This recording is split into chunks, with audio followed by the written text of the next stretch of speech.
In the heart of medieval London, a city once bustling with life, lay a chilling reminder of a past tragedy, a mass grave, hidden beneath the cobblestone streets.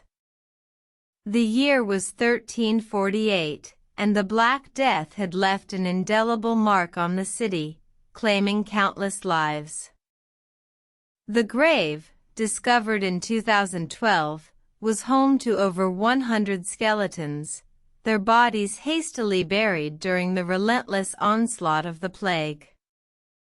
Archaeologists, with hearts heavy, began to sift through the remnants of the past, seeking to uncover the secrets that lay buried.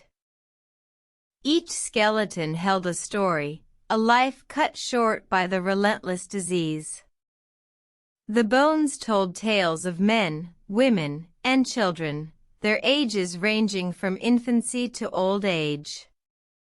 The teeth showed signs of the plague, stained and rotted, a grim testament to the horror that had once gripped the city. The excavation revealed more than just skeletons. Artifacts, such as pottery and coins, provided a snapshot of life in medieval London. The finds offered a glimpse into the lives of the people who had once called this city home, their stories forever silenced by the Black Death.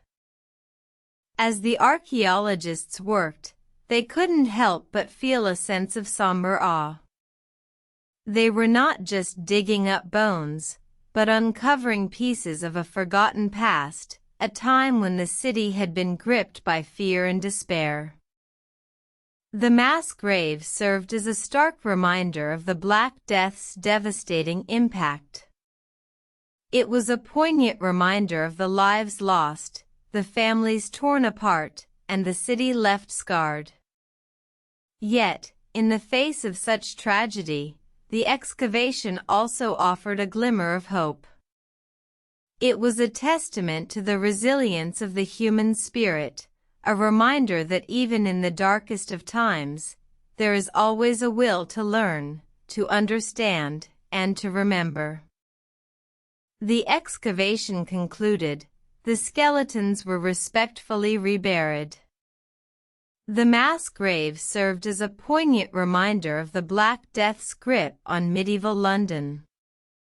But the stories of the people buried there lived on, preserved in the memories of the archaeologists who had unearthed them, and in the history books that now chronicled their tragic fate.